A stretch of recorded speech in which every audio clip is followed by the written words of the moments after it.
Hello everyone, आज है 9 नवंबर और आज इस वीडियो में हम बात करने जा रहे हैं Motherson Sumi wiring India limited के बारे में। 64 रुपीज़ का शेयर है, आधे % का फॉल हमें कल यहाँ पर देखने को मिला था और कल इस कंपनी के नतीजे भी आए थे।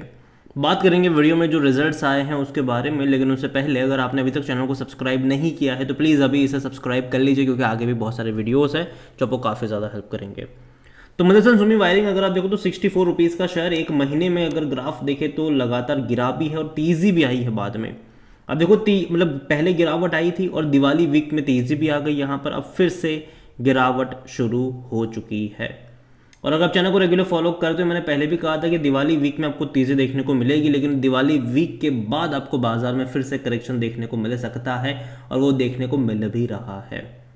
और पिछले एक साल की अगर हम बात करें तो सिर्फ 10% का ही ग्रोथ है। ग्राफ इंटरेस्टिंग है, देखो तेज़ी आती है एक झटके में आती है, बाद में एक झटके में गिरावट भी आती है। तेज़ी गिरावट एक बेहतरीन तेज़ी आई थी और भाई अब तकरीबन 80 रुपये पर गया था ये शेयर, और वहाँ से जो गिरावट शुरू हुई है वो अभी भी कंटिन्यू है। और देखो उसके बाद बीच बीच में इसने अटेम्प्ट भी करे हैं तेज़ी दिखाने के, 8-9% की तेज़ी दिखाई थी इसने बीच बीच में, लेकिन हर बार उससे ज़्यादा का ही करेक्शन दिखाया है इसने।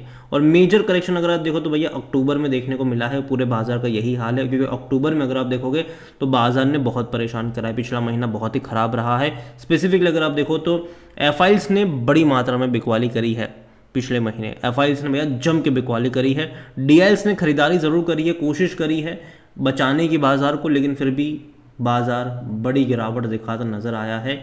और ये सारी कंपनियों का हाल है। सेंसेक्स में भी गिरावट थी, बैंक निफ्टी में भी गिरावट थी, अगर आप देखो तो भैया बहुत सारी कंपनी के शेयर में भी गिरावट थी और यहाँ पर भी हमें देखने को मिली ही है। और कल इस कंपनी के नतीजे भी आए हैं। यहाँ पर अगर हम वॉल्यूम्स के बारे में बात करें तो 19 लाख के आसपास के शेयर कल यहाँ पर ट्रेड होते नजर, उतनी बड़ी क्वांटिटी में ट्रेडिंग नहीं हो रही है इस कंपनी की।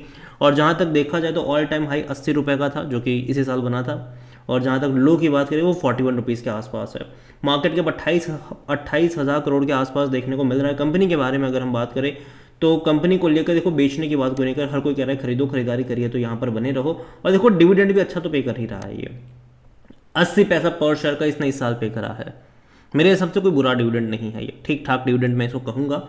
और जहाँ तक बोनस की बात करें भाई साहब, ये वो कंपनी है जो पहले पार्ट हुआ करती थी संवर्धना मदरसन का, और जिस किसी के पास संवर्धना मदरसन के शेयर थे उसको इस कंपनी के शेयर फ्री में मिले थे। फ्री में मैं मतलब ये कि भैया बाद में वहाँ पे प्राइस एडजस्ट हुआ था, ठीक है, लेकिन जिसके पास शेयर थे उसको उतने शेयर यहाँ पर मिले ज़रूर थे।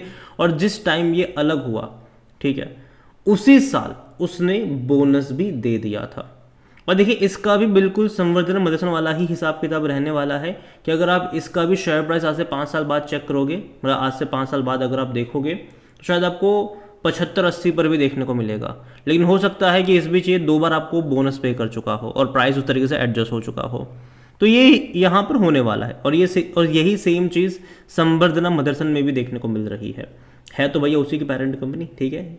और जहाँ तक देखा जाए इस कंपनी के वैल्यूएशन को लेकर बात करें तो इसका जो पी रेशियो 42 का सस्ता है, सेक्टर पी तकरीबन 50 का है, तो सस्ते वैल्यूएशन के ऊपर मैं कहूँगा, लेकिन उतना भी सस्ता नहीं। और दूसरी बात यहाँ पर यही भी है कि देखो बाजार का मूड भी देखना होता है कि भैया बाजार किस तरीके से अभी चल रहा है।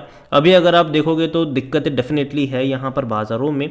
यूएस इलेक्शन में जब भैया डोनाल्ड ट्रंप की जीत हुई थी, बाजार अच्छी मूड दिखाता नजर आया था हमें वो 2 दिन, बाद में फिर से यहाँ पर गिरावट भी कल बाजार में बहुत ज़्यादा गिरावट थी, स्पेसिफिकली स्मॉल कैप और मिड कैप में। सेंसेक्स में उतना फॉल नहीं था, लेकिन स्मॉल कैप और मिड कैप कुछ ज़्यादा ही कल गिरता हुआ हमें नज़र आया था। और यहाँ पर अगर आप देखो फाइनेंशियल के जो कि कल नतीजे आए हैं, और ये एवरेज नंबर मैं कहूँगा इसको, हालांकि रेवेन्यू में बेहतरीन तेज़ी है, 2330 करोड़ के आसपास के इनके रेवेन्यू रहे, जो कि अब तक के सबसे हाईएस्ट रेवेन्यू है क्वार्टरली अगर आप देखोगे तो रेवेन्यू वाइज डेफिनेटली बहुत अच्छा नंबर है ये। लेकिन प्रॉफिट उस तरीके से नहीं आया, 150 करोड़ के आसपास का प्रॉफिट रहा इसका, जो कि पिछले साल इसी क्वार्टर में 155 करोड़ से भी ज़्यादा का था। और पिछले साल तो इसी क्वार्टर में रेवेन्यू एक्चुअली में कम था, 2110 करोड़ का था। तो कम रेवेन्यू होने के बावजूद ज़्यादा प्रॉफिट था, मतलब मार्जिन अच्छे थे। इस बार रेवेन्यू ज़्यादा हुआ पिछले साल के मुकाबले, लेकिन प्रॉफिट थोड़ा सा कम हो गया। तो ये देखा जाए तो उतना भी सही तो नहीं है, ये उतना भी अच्छा तो नहीं है। मार्जिन पे थोड़ा सा दबाव आप कह सकते हो कि देखने को मिल तो रहा है, और मैं उम्मीद करता हूँ कि मार्जिन थोड़े बहुत इंप्रूव हो यहाँ पर फ्यूचर में। अगर ऐसा होगा तो चीज़ें बेहतर होती नज़र आएगी। और जहाँ तक शेयर होल्डिंग के बारे में अगर हम बात करें तो प्रमोटर के पास यहाँ पर 61.73% का स्टेक है, म्यूचुअल फंड के पास 14.39% है, जो कि इससे पहले के क्वार्टर में 14.08%, मतलब हल्की सी खरीदारी यहाँ पर म्यूचुअल फंड की तरफ से ज़रूर देखने को मिली है।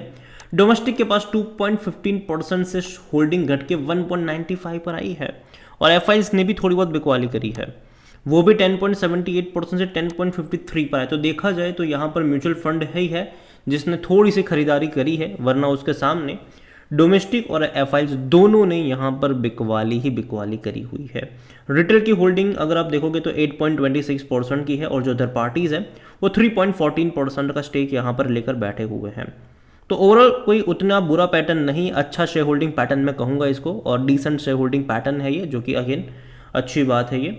और एक भी शेयर गिरवी नहीं प्रमोटर का, ये भी अच्छी बात है। तो देखो दूसरी बात, अगर आप ये भी सोचो कि अभी ऑटोमोबाइल सेक्टर जो है वो करेक्शन से गुजर रहा है, और ये कंपनी भी उसका पार्ट ज़रूर है, क्योंकि इस कंपनी का बिजनेस ही क्या है भैया, वो क्या करती है, ऑटो पार्ट्स एंड इक्विपमेंट बनाने का काम है इनका, ठीक है, स्पेसिफिकली वायरिंग का काम है इनका, ठीक है। ऑटो पार्ट्स एंड इक्विपमेंट वाला वो संवर्धना का है, लेकिन वायरिंग का जो मेन काम है।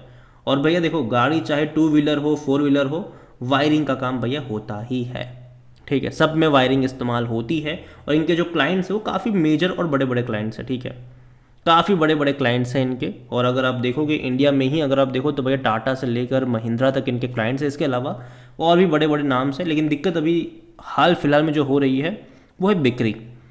अभी अगर आप देख रहे हो तो कहीं ना कहीं स्लोडाउन वाला सिचुएशन ज़रूर है, जो बिक्री है वो कम हो रही है आज के टाइम पर, और ये एक थोड़ा बहुत कंसर्न मेरे हिसाब से ज़रूर रहने वाला है। क्योंकि देखो इनके क्लाइंट्स की अगर गाड़ी अब बिकेगी नहीं तो भैया इनके भी पार्ट्स उतने ज़्यादा बिकेंगे नहीं, तो ये एक प्रॉब्लम हो सकती है शॉर्ट टर्म के लिहाज से, जो मुझे लगता है। लेकिन अगेन मैं कहूँगा कि लॉन्ग टर्म के लिहाज से जब आने वाले टाइम में चीज़ें बेहतर होगी, अभी देखो बहुत सारे ग्लोबल सिनारियो यहाँ पर इम्पैक्ट हो रहे हैं, जैसे कि भैया ईरान और इजराइल का जो वॉर सिनारियो है वो डेफिनेटली काफ़ी ज़्यादा परेशान कर रहा है। इसके अलावा यूएस रिसेशन का जो डेटा है उसने भी भैया काफ़ी हद तक परेशान किया है। इसके अलावा जो अभी हाल फिलहाल में जो रिजल्ट्स भी निकल कर आए बहुत सारी कंपनियों के, वो भी उतना अच्छा परफॉर्मेंस वाला नहीं आया है। और दूसरी बात, ले ऑफ्स का सिलसिला जो है वो फिर से स्टार्ट हो चुका है, तो ये भी देखा जाए तो उतना पॉजिटिव तो नहीं है। और उसी के चलते मैं मान के चल रहा हूँ कि शायद थोड़ा बहुत जो है वो मार्केट परेशान कर सकता है, और उसमें कहीं ना कहीं इस कंपनी को भी दिक्कत आ सकती है। लेकिन फिर भी देखो मुझे लॉन्ग टर्म के लिहाज से कंपनी खराब नहीं लगती है, और जहाँ तक रिजल्ट्स इसके आए हैं डेफिनेटली वो उतने ज़्यादा एक्साइटिंग नहीं है, तो कहीं ना कहीं थोड़ा बहुत खामियाजा उसके चलते भी देखने को मिल सकता है। लेकिन अगेन मैं कहूँगा नज़र रखिए इस कंपनी के ऊपर। और जहाँ तक बात करी जाए तो एक लेवल है 55 से 60 रुपये का लेवल, वहाँ पर आपकी नज़र होनी चाहिए। अगेन देखो ये मेरा पर्सनल ओपिनियन है, कोई भी इन्वेस्टमेंट एडवाइस नहीं है ये। अगर आप यहाँ पर खरीदारी बिकवाली करते हो तो अपने फाइनेंशियल एडवाइज़र की सलाह ज़रूर लीजिएगा, उसके बिना खरीदारी बिकवाली मत ही करिएगा। वीडियो को यहीं पे एंड करता हूँ, पसंद आया हो तो लाइक करो, शेयर करो, चैनल अगर पहली बार है तो प्लीज़ सब्सक्राइब करें। और Motherson Sumi wiring India limited के बारे में आप क्या सोचते हैं वो भी आप मुझे कमेंट में लिख के बता सकते हैं। इसके अलावा जो उसकी पेरेंट कंपनी है संवर्धन मदरसन, उसमें भी मेजर फॉल हमें देखने को मिला है। एक महीने में अगर आप देखो तो ये 15% तक गिर चुका है, और कहाँ पे था 215 से 175 पे आ चुका है। और अगर आप चाहते हैं कि मैं इसके ऊपर भी एक डिटेल वीडियो बनाऊं तो कमेंट में इसका नाम लिखिएगा, जितनी ज़्यादा कमेंट आएगी उतना ही जल्दी वीडियो आएगा। Thank you.